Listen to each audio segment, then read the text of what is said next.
This content is for kids. It's not for kids. Isn't that what I said?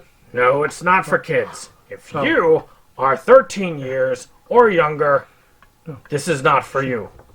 Do I have to kill somebody in order to actually make that point across? No, man, you don't have to kill no Wait one. a second. Oh, no. We return to our planet. The High Court may well sentence you to torture. He likes movies, we like movies. SeptumSin versus the world.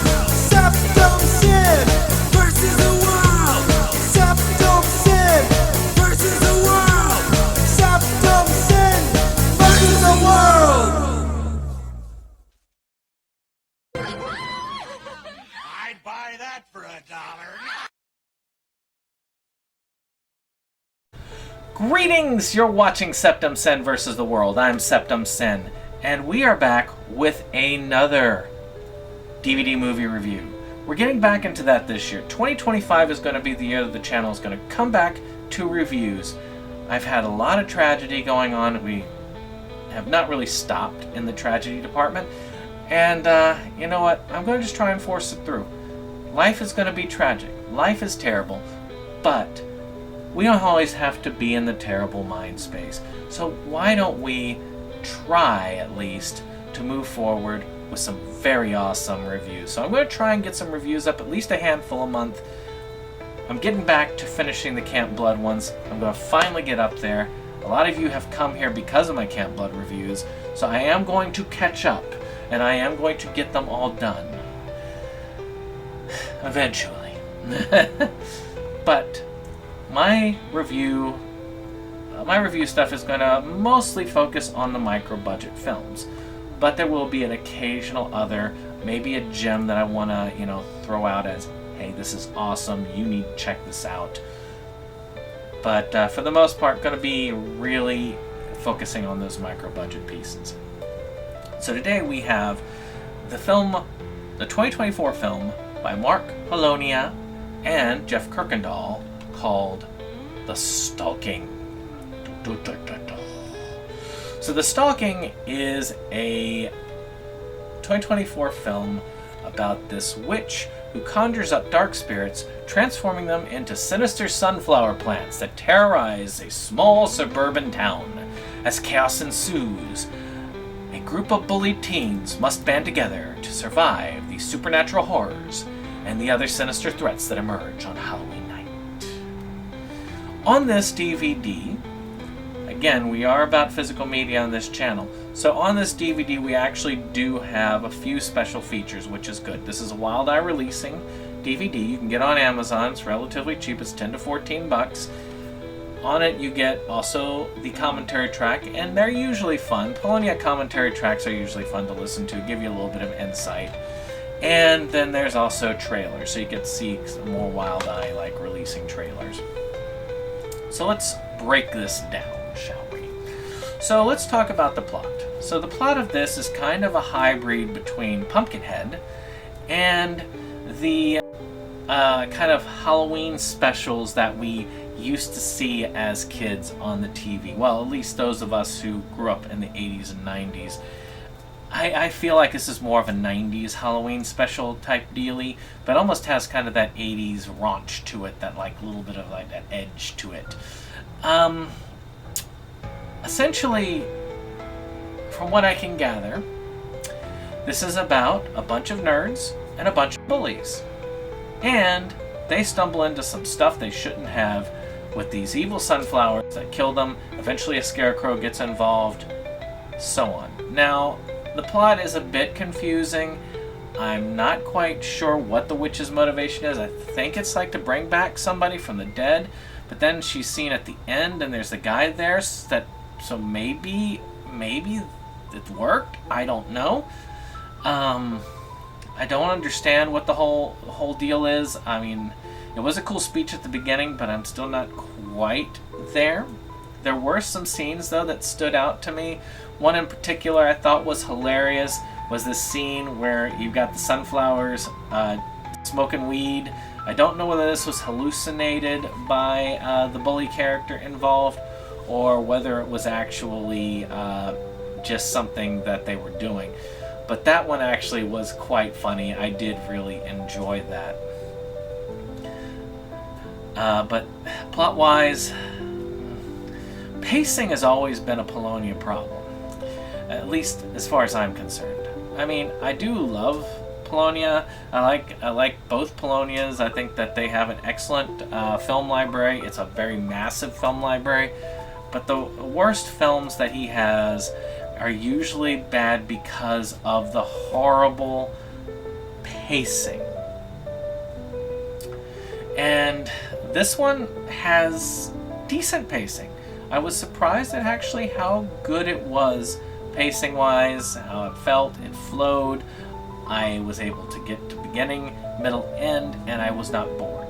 And that is great. I've seen plenty of movies, most of them shark movies, by Polonia where I got bored because it became very slow. So I was quite impressed by that. Alright, let's talk acting. So there's a number of standouts here, but two that I'm actually going to talk about just in general. The first one is the woman who plays the witch. I think that she did excellent. The monologue was excellent. It felt suitably creepy. I love the mixture of that, the makeup, the storm effects. We'll talk more about that in effects. And I thought she did great at the end.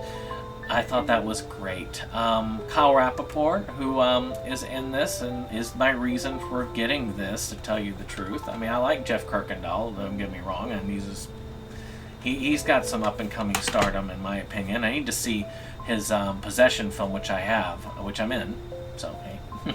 But for most part, I did get it for his appearance in this. And he did an excellent job as one of the bullies there. And if anything, he'd be a standout anyway because he was the one who had the most entertaining death. He was a stoner. He went in and he was going to smoke some pot, and there was a bunch of sunflowers smoking pot, and he died to them. I did think that was fun.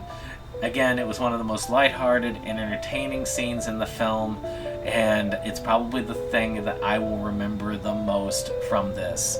So, good on you, Kyle, on that. I did think that as far as the groups are concerned, you got your nerd group, and you got your bully group, and you got your couple side characters, but those are the main ones. I thought the bully group was kind of disjointed, but the nerd group had good chemistry. I thought they worked well together. I felt that really well. The biggest issue with this, and I give a lot of slack to Micro Budget when it comes to acting, because you can't exactly go out and get all these classically trained actors. It's just impossible. There's no funding for it. You can't get SAG actors for freaking Micro Budget. And it kind of shows in some of these areas. The thing that really hits me the most, the only thing I'm going to really talk about when it comes to negatives, is the way that they died. Scream, fight, run, get tripped, fall. Don't, like, it's coming at you and you do this. That's everybody. Everybody dies like this. I mean, it's like, what's that hair? That's a killer sunflower right there. Yep, it is. It's wrapping around me. Certainly is. Oh, there's an axe coming for my head. Hold on, in a position. I mean, really. But otherwise, yes. I mean, I think the acting is decent. It holds up fine. It's a micro budget feature. And speaking of micro budget, let's talk production design. So production design is a strength and a potential weakness when it comes to Polonia. I really do think that Mark Polonia and his brother were excellent at practical effects. They could do well with costumes. They could work wonders. They could take no money, like zero, no money, and they could turn that into some brilliant effects work. I feel like the advent of digital effects has brought almost a laziness to this, and that is sad, because I know that he could have taken a lot of the scenes that kind of look sloppy for the digital effects, and he would have probably come up with something practical that would have cost a little more, might have taken more time, but would have looked leagues better. And there was a scene where the guy got their head ripped off, and yes, that looks okay. I mean, if I was the one directing the film, I got no resources, I got no ability to do a lot of those things. I don't even have the wherewithal. So yes, I might come up with something like that because, you know, it's something I can quickly do on my own.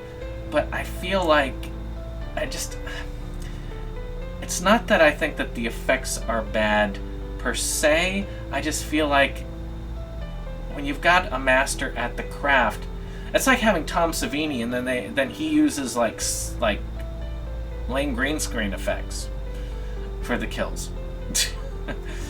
I mean, and anything, and even if he didn't want to do them himself, I know that Kyle has contact with an amazing makeup and effects designer. I mean, Doug himself has produced amazing practical effects with next to no budget, and he could have done some of that. This is the thing that I feel like is one of the weaknesses here. Now, I love the lightning effects, and I love the makeup on some of this. The witch's makeup is excellent, is exquisite. And again, a lot of the practical effects, the sunflowers themselves, like the weed-smoking sunflowers, the vines coming around, the scarecrow design, all of it amazing stuff. I can see hints of that old Polonia right there. But the freaking digital effects kind of just... You can do better. I know you can do better. I've seen you do better. You're an excellent director when you want to be. So again, I implore you, look into your heart. But you do also like 1 million films a year, so maybe that's why as well. So last but not least, let's just do a basic wrap up on this. Music. I mean, music is your standard Polonia fare. There's kind of like an odd rock soundtrack through half of it, but also we have some pretty cool stuff as well. I really like the kind of, yes, it kind of feels cheap, but also it kind of goes with that feel of that Halloween special, that kind of dark Halloween special you get on TV at night vibe. I love that. It's kind of like a kind of happy-go-lucky thing. I'll play it some in the background. And Polonia almost always has some sort of standout music for me to love. I mean, Sharkula, which I will say has a lot of negative to it. The music was not one of those negatives. Actually, the music was one of the coolest parts. We even did the Sharkula dance, which, you know, if I had a cut of that, I would definitely put it in here, but I don't. But you have to go back to a previous review for Sharkula. You'll see me do the Sharkula dance. So, yes, there is some fun music to this. I do feel like that's a competent area, and I feel like they succeeded in it. Not one I would buy the soundtrack for, but definitely one that I just enjoy listening to as I'm going through the movie. So, and final, The Stalking is not a bad film by any means. It's actually a pretty good Polonia film. This is one that has decent pacing, fairly decent acting, an okay plot, and finally, some okay effects. With that, let's break it down. As many of you might know, I stopped doing the numerical ratings a long time ago because a lot of people hate numerical ratings these days. I think every film has an audience. Every film has somebody that is going to say, this is my number one film. So I try to reach deep and think, who would those people be? Who would be the people that would love the film that I'm looking at, even if I don't like it? Me, I actually liked this one. I thought this one was pretty good. That's my personal take. I did think this was decent. So let's talk who would like The Stalking. Well, the first thing is definitely Poloniacs. If you are a Mark Polonia or Polonia Brothers fan, you're going to love this no matter what it is. You've watched way worse films, and you've loved them. You're going to like this one because you're sitting there going like, I got through Sharkula, and I survived. I got through Amityville Exorcism or something like that. I survived. I loved it. So you get into this and you're like, oh my god, this is like second level. You're going to enjoy it. Most definitely. The next up, I think if you are one of those people who kind of likes those slightly campy Halloween specials, the kind of like Fear Streets or stuff like that, I think you would like this one quite well. It has kind of the slightly campy nature, it has the music, it has the feel. This is a fun Halloween night film. You can kind of put it on. You can't quite put it on with the kids because there's a little bit there, but maybe the older teens. You could definitely do that. Like mid to older teens, you could definitely hit that with. And you could just get some enjoyment out of it. And then finally, people who really like the low to mid-budget, micro-budget films, I think that you would really like this if you are big into those. So that's all for me. But now let's hand it over to you. So what do you think about The Stalking? Is this one of your favorite films? Who do you think would really like this film? Can you think of any that are like that you could recommend? What do you think of Polonia? Are you like a Poloniac? Or are you somebody who is like, oh gosh, no. Let me know in the comments down below. And we'll see you, hopefully on the next one. Bye-bye.